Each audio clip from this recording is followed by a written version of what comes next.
예수여 나를 기억하소서라는 제목으로 함께 말씀을 나누겠습니다. 이 본문의 말씀은 우리가 잘 아시는 것처럼 예수님의 십자가에 달리시던 그 시간에 양옆에 이 강도들이 있었고 그들도 십자가형을 받고 있는데 그 중에 한 사람이 이제 주님을 통해서 구원을 받게 되는 그런 사건입니다. 이 말씀을 중심으로 보면서 먼저 말씀에 들어가기 전에 한 두 가지를 먼저 생각한다면 빌라도의 재판석에서부터 시작해서 여기 해골이라 33절에 보면 해골이라는 단어가 나오는데 이 갈바리아 해골이라는 곳까지 거리상으로는 몇백 미터가 되지 않습니다. 거리상으로 굉장히 짧은 거리에 해당한다. 그런데 십자가로 가는 길은 시간적으로 측량하면 너무나도 먼 길이다. 그러니까 사실은 누가복음 또는 복음서 전체를 통해서 예수님의 행적을 따라서 계속해서 가다 보면 그 끝에 십자가가 있다는 사실입니다. 그러니까 십자가를 바라보게 하는, 십자가로 초점을 맞추게 하는 그런 여정이 복음서의 여정이다. 그러니까 이제 십자가를 지고 또 골고다 이제 언덕을 오르시는 예수님의 눈, 예수님의 시야에는 무엇이 보였을까? 예수님의 눈이 어디에 고정되어 있었을까? 길이 꼬불꼬불하고 끊임없이 이렇게 펼쳐져 있다고 하여도 결국에 예수님이 가시고자 하였던 바로 거기는 어디였을까? 바로 십자가, 골고다 언덕, 거기에 예수님의 시선이 초점이 맞춰져 있다는 겁니다. 그것을 그저 여기 누가복음에는 너무나 조용하게 해골이라 하는 곳에 이르러 거기서 예수를 십자가에 못 박고 이렇게 표현하고 있습니다. 오늘 복음서를 읽고 있는 우리 모두도 마찬가지로 예수님과 예수님이 바라보았던 그 십자가가 우리 눈에 들어오지 않는다면, 그러니까 예수님께서 바라보았던 그 십자가 말이죠. 예수님의 십자가를 만나고 십자가 위에 못 박혀 죽으신 예수님, 그것을 바라보지 않는다면 그건 참된 신앙이 될 수 없다. 우리가 과연 올바른 신앙이라고 한다면 결국에는 이 복음의 핵심이라고 하는 예수님이 달리셨던 십자가로 우리의 시선이, 아니 우리의 눈 안에 바로 그 십자가가 가득 채워지는 그런 경험이 있어야 될 것이다. 이것이 첫 번째 생각하게 되는 겁니다. 그리고 또 한 가지 우리가 이 말씀에 들어가면서 먼저 생각해 보는 것은 마지막 때, 그러니까 이 강도가 죄를 저지르고 뭐 잘못한 일들도 많았겠죠. 그러다가 마지막 때 마음이 바뀌어가지고 내 죄를 사하여 주옵소서, 그러면 구원을 받는 거 아닌가. 그런 메시지를 이 본문이 전하고 있는 것도 아닐 뿐더러 절대로 우리는 그렇게 생각을 해서는 안 되는 겁니다. 성경은 그런 값싼 구원을 말하고 있는 것이 아니고 강도가 지금 얼렁뚱땅 구원을 얻은 게 아니라는 거죠. 그러니까 인생 말년에 그러니까 흥청망청 살다가 나중에 그렇게 하나님 앞에 회개하면 구원받는 거 아닌가, 이렇게 생각해서는 안 된다는 거죠. 하나님께 나오는 자는 어린아이나 청년이나 젊은 사람들뿐 아니라 노인들도 하나님께 나와서 회개하고 돌아오면 하나님은 구원을 허락하여 주시고 영생을 주시는 줄로 믿습니다. 그런데 평생 그렇게 잘못되게 살다가 마지막 때 가가지고 그때 가가지고 내가 죽을 때 하나님 앞에 회개하면 되겠지, 그런 생각을 가져서는 안 된다는 거죠. 오랜 세월 주님을 업신여기며 살아왔던 습관과 사고방식, 삶의 태도는 주님께 나아가 그분을 영접하는 데 매우 큰 걸림돌이 되기 때문입니다. 강도가 인생의 마지막 기회를 잘 잡아가지고 구원받은 것처럼 자신의 인생도 그럴 수 있기를 바라는 것은 심각한 오해, 오산입니다. 자신에게 주어졌던 회개의 기회를 미루면서 자기 본성대로 막 살다가 마지막에 구원에 꼴인하겠다는 그런 심사는 박순영 목사님의 표현에 의하면 하나님의 은혜를 조롱하는 일이다, 이렇게 표현하기도 합니다. 하나님의 은혜, 그러니까 하나님의 은혜를 우리가 값싸게 만들어서는 안 된다. 그것이 바로 이 강도, 예수님 곁에 있던 강도가 구원받는 사건에 먼저 우리가 전제하고 넘어가야 할 첫 번째는 예수님 시야에 들어왔던 그 십자가가 오늘 우리에게도 십자가가 보여야 되겠다라는 말과 동시에 강도가 요행으로 구원받은 게 아니다라는 말씀을 드리게 됩니다. 그러면서 이제 예수님과 이 옆에 달려 있는 이 강도들, 그들의 모습을 좀 보게 되면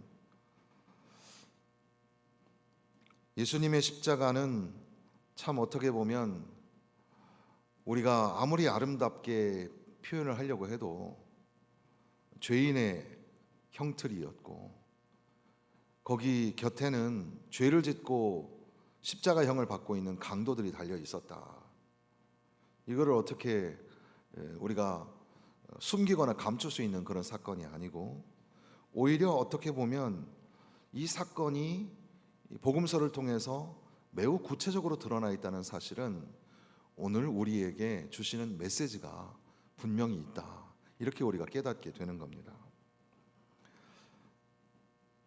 사람들이 막 십자가에 달린 이 세 사람을, 세 개의 십자가죠, 거기에 달려있는 사람들을 막 욕을 하는데, 유독 사람들은, 대제사장들과 서기관들과 장로들은 유독 가운데 십자가에 있는 예수님을 향해 희롱과 모욕의 말을 막 쏟아내는 겁니다.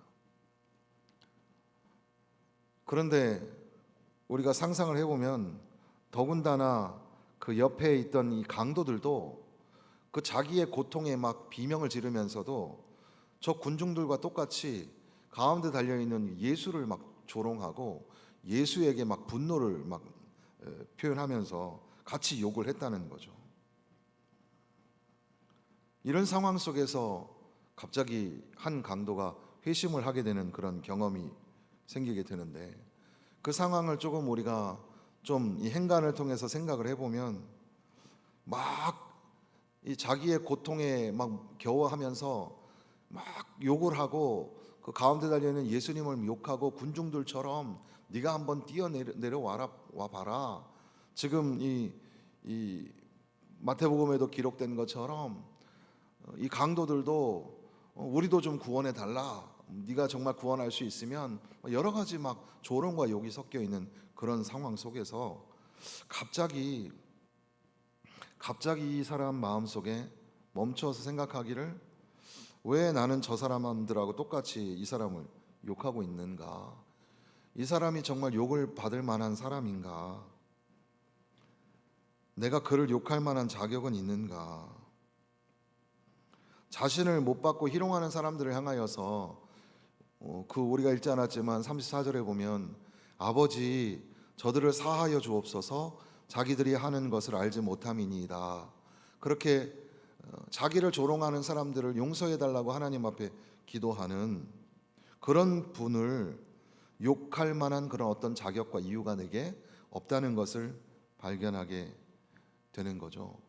그리고 나서 그가 이제 변하게 되어서 주님을 통해서 구원을 받는 사건이 일어나게 되는데, 이것은 많은 학자들이, 그리고 이 본문의 맥락이 우리에게 보여주는 것처럼 갑자기 어떤 이 강도에게 사람들이 뭐 멍석을 깔아주면서 예수님 믿어야 돼, 예수님 믿어야 구원받을 수 있어, 뭐 이렇게 누가 권면해 주거나 한 것도 아니고, 사실 지금 상황에서는 예수님을 따르던 제자들도 다 도망가 버린 상태니까 주변에 뭐 누가 이 강도에게 그래도 예수님 믿어야 돼. 이렇게 뭐 누가 전도한 사람도 없었을 텐데 어떻게 이 사람의 마음이 변했을까? 그래서 우리가 예수님을 믿게 되는 여러 경로가 있는데 뭐 누가 소개를 해줘서 누가 전도해서 등등에 있겠죠. 그렇지만 우리는 항상 하나님의 주권을 믿는, 하나님이 주권적으로 역사하여야 구원받는다. 이것을 우리가 잊지 말아야 합니다. 그러니까 우리가 우리의 의지로 예배를 드리러 나온 것처럼 보이지만 그러나 하나님의 섭리가 있는 것처럼 우리가 예수님 믿고 구원받는 건 내 의지로 구원받는 게 아니라 하나님의 주권, 하나님의 주권적인 역사로 말미암아 이제 이 사람이 정말 기적같이 구원을 받게 된다라는 것을 우리가 보게 되는 겁니다.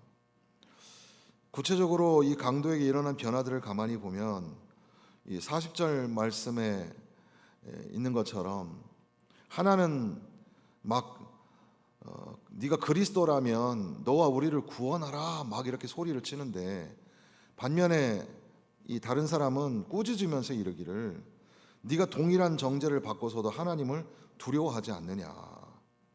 하나님을 두려워하는 마음이 생기기 시작한 겁니다. 하나님을 두려워하는 마음. 내 안에 하나님을 두려워하는 마음이 생긴 거죠. 더군다나 옆에 있는 강도가 막 예수님을 막 저주하니까 그 강도를 향하여서 꾸짖어서 그랬습니다. 꾸짖어서 하나님 두려워하지 않느냐. 이게 뭐 2000년의 이 간극을 우리가 뛰어넘는 게 쉽지 않겠지만 우리가 오늘이라는 삶을 살아가면서 옆에 있는 사람에게 그 사람이 자꾸 하나님 나라 욕하고 하나님 비방하고 예수님을 조롱하는 행동을 할 때 그 사람에게 우리가 하나님 두렵지 않느냐 꾸짖어 보신 적 있으세요? 교회 안에 교회를 막 어지럽히고 막 거룩한 교회가 정말 하나님이 맡겨주신 귀한 사역, 전도와 선교의 사역을 감당하고 영광스러운 예배를 위하여 우리가 마음을 모을 때에 자꾸 교회 안에서 막 어지럽히고 소동을 일으키고 문제를 일으키는 사람한테 우리는 뭐 사랑이 많으니까 그래 사랑해. 너는 그렇게 있어도 좋고 저렇게 있어도 좋아. 다 사랑해. 그것도 좋은데 그러나 하나님 두려운 줄 몰라? 하나님 무서운 거 몰라? 이렇게 얘기해 보신 적 있으세요? 어떻게 보면 우리는 하나님을 두려워하지 않고 사람을 더 두려워하는 거 아닐까요? 사람이 두려워서 사람 눈치 보느라고 하나님을 향한 경외감을 자꾸 잃어버리고 있는 건 아닌가 돌아보아야 합니다. 두 번째는 그가 자기의 죄에 대해서 진실한 반응을 보이고 있다는 겁니다. 41절에 보면 우리는 우리가 행한 일에 상당한 보응을 받는 것이니 우리는 벌 받을 만하다. 우리는 죄인이다. 마땅히 자신이 행한 일에 당연한 벌을 받고 있다고 자신의 죄를 인정하고 있다는 겁니다. 참된 믿음은 언제나 참된 회개가 있어야 합니다. 자신이 구원이 필요한 죄인이고 오직 주님 외에는 소망이 없다는 진실하고 절박한 그런 회개가 있어야 한다는 거죠. 이 강도가 가지고 있는 믿음이 갑자기 즉석에서 만들어졌다? 이렇게 우리가 쉽게 간과해서는 안 되는 그가 가지고 있는 믿음이 하나님을 두려워하는 것과 동시에 자기의 죄과를 인정하고 있다는 것을 우리가 아주 주의 깊게 살펴보아야 합니다. 오늘날 예배당에 모이고 있는 모든 사람들, 많은 사람들은 이 회개가 결여되어 있습니다. 예수 믿는 사람, 그리스도인다운 삶, 이게 굉장히 세련되고 아름답고 도덕적이고 모범적이고 심지어는 예술적이고 그런데 회개가 없는 거예요. 회개하지를 않아요. 자신이 죄인이라는 사실을 회개하지 않는 겁니다. 기독교 신앙은 어떤 종교적인 체험이나 치유적 경험 또는 도덕적으로 괜찮은 사람이 되는 거, 아니면 여러분들이 구슬땀을 흘려서 봉사하는 거, 그게 기독교인이 아닙니다. 참된 믿음을 갖는 사람은 참된 회개를 통해서 내가 죄인이라는 사실과 예수님의 십자가의 보혈의 공로가 아니면 나는 구원받을 수 없다는 사실을 알고 하나님 앞에 나아가 철저하게 회개를 하는 참된 회개가 필요하죠. 회개 없는 신앙을 가지고 교회 안에서 자기 본성, 자기 방식대로 행하다 보면 처음에는 그게 잘 나가는 것처럼 보여도 결국은 교회 공동체에 해를 끼치는 자가 될 수 있습니다. 그러니까 교회 안에서 문제를 일으키는 사람들이 있잖아요. 뭐 우리 교회뿐 아니라 모든 교회가 다 그런데, 교회 안에 문제를 일으키는 사람들은 여러 가지가 있는데, 저 사람이 병이 있구나, 이걸 알면 돼요. 저 사람이 병이 있구나. 또는 저 사람이 여전히 교만하구나 라는 걸 알 수 있는 거죠. 그런데 좀 더 좀 교리적으로 말한다면, 그 사람이 자꾸 문제를 일으키냐, 문제를 안 일으키는 교회, 문제를 일으킨 사람이 없는 교회가 되면 참 좋지만 왜 결과적으로 그런 일들이 자꾸 일어나는가? 그 사람이 참된 회개를 하지 않아서. 참된 회개가 참 중요하다는 겁니다. 왜 자꾸 우리 사이에 문제가 생기냐면 참된 회개가 없어서 그렇다는 거죠. 하나님의 진리 앞에 참된 회개를 통하여 굴복하는 사람, 그래야지 하나님의 말씀보다 자기의 생각이 항상 우위에 있어가지고 그냥 자기 기분을 거스르지 않을 정도로 성경이 들려지면 뭐 그냥 받지만, 그러나 성경이 자기의 열심을 건드리면, 자기의 수고에 성경이 딴지를 걷는 것 같으면 괜히 반발하고 불순종하고 교회를 흠집나게 하고, 예수 그리스도를 믿는다라고 할 때 우리가 먼저 알아야 될 것은 철저한 회개가 있어야 됩니다. 회개. 강도에게 일어난 세 번째 변화는,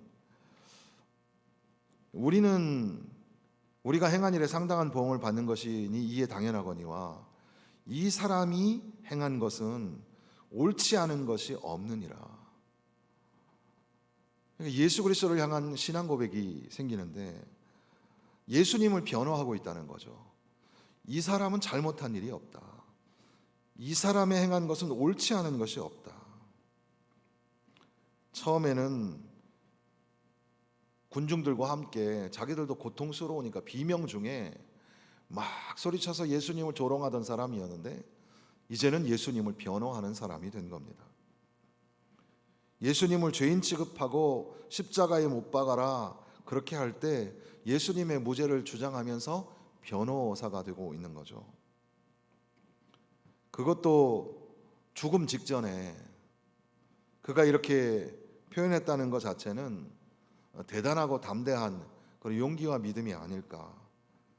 그리고 어떤 학자는 말하기를, 이렇게 말하는 대화가 건너편에 있는 강도 들으라고 하는 얘기라면 최소 몇 미터 떨어져 있었을 그 상황에서 이 사람은 사력을 다해 힘을 내어서 소리를 치면서 이 사람의 행한 것은 옳지 않은 일이 없는 거야 라고 얘기했다는 거죠.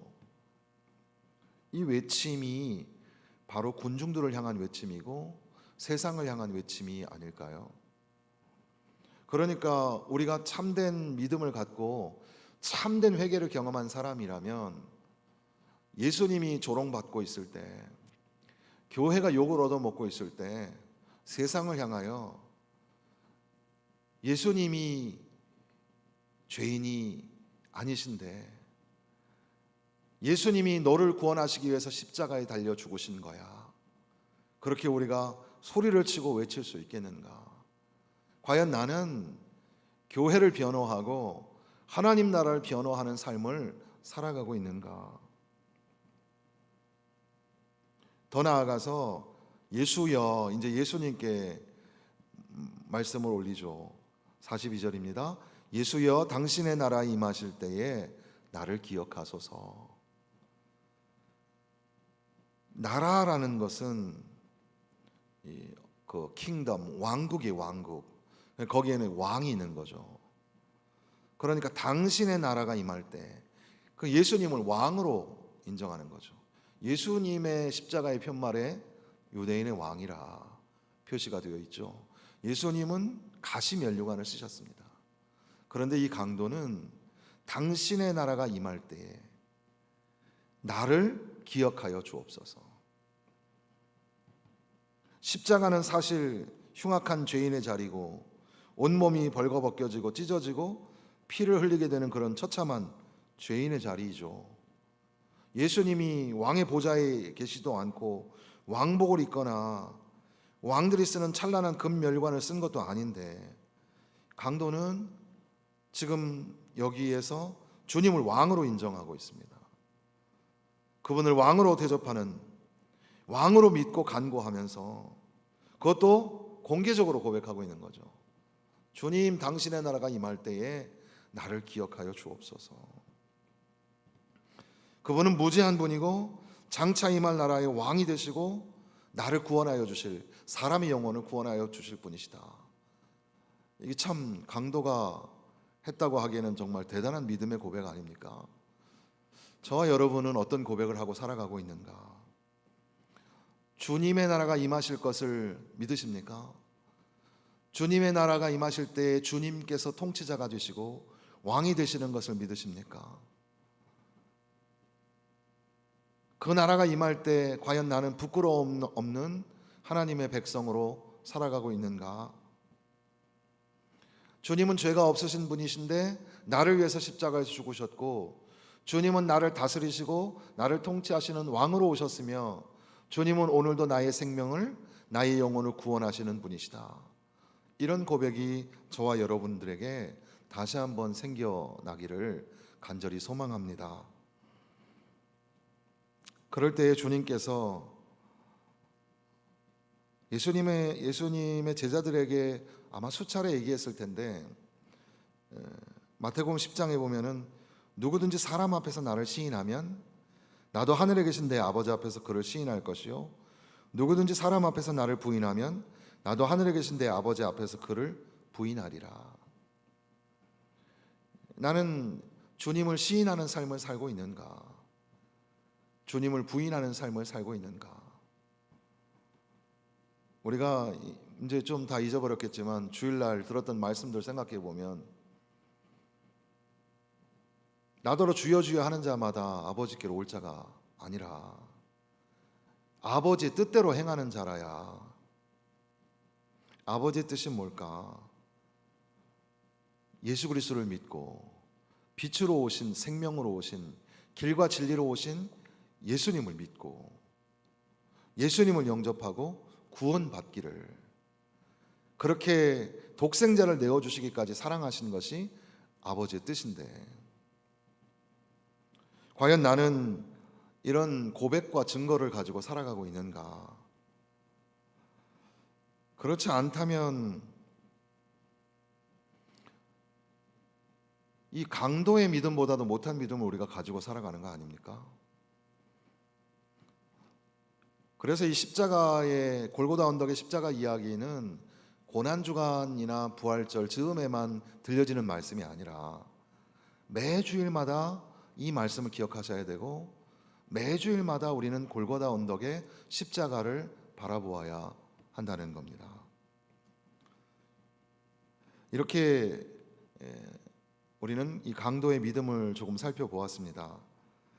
이 말씀을 맺고 나가면서 두 가지 정도를 더 말씀을 드리려고 하는데, 첫 번째는 43절에 보면 내가 진실로 진실로 내게 이르노니 오늘 내가 나와 함께 낙원에 있으리라. 그래서 이 개역개정이 지금 번역이 그래도 지금 좀 강조하고 잘 되어 있는 것처럼 보이는 게 바로 여기 오늘이라는 단어죠. 그래서 오늘 네가 나와 함께 낙원에 있으리라. 이 오늘이라는 말이 강조되고 있습니다. 예수님께서는 회개하며 구원을 구하는 강도에게 너 구원받으려면 잠깐 기다려봐. 구원받기 위해서는 너 이거 해야 되고 그 다음에 이거 하고 이거 한 다음에 한번 내가 생각해 볼게. 그렇게 하시지 않았다는 겁니다.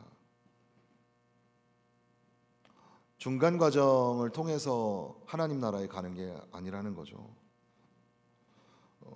회개하고 예수님을 영접했던 삭개오에게 오늘 구원이 이 집에 이르렀다 말씀하신 것처럼 주님은 오늘 회개하는 자에게 오늘 구원을 선포하시는 겁니다. 이 오늘이라는 시간이 굉장히 중요하죠. 수많은 과거가 우리의 인생과 인류의 역사에 있지만 결국은 오늘이라는 시간이 참 중요한 거죠. 오늘을 위한 과거이죠. 오늘을 위한 미래. 오늘이라는 단어가 참 중요합니다. 그러니까 물론 회개가 나중에 미뤘다가 나중에 하지 뭐 그런 회개가 있을 수 없는 것처럼 오늘 내가 회개하면 오늘 나에게 구원이 임한다는 사실이죠. 오늘 이게 아주 중요합니다. 십자가의 은혜, 어떤 사람은 십자가의 은혜를 오늘 누리는데 어떤 사람은 십자가의 은혜를 늘 구경만 하는 거예요. 다른 사람의 은혜를 구경만 하는 거죠. 바라기는 오늘이라는 시간에 저와 여러분에게 십자가의 은혜가 채워지기를 주님의 이름으로 축원합니다. 그리고 한 가지가 더 있는데 그런 거죠.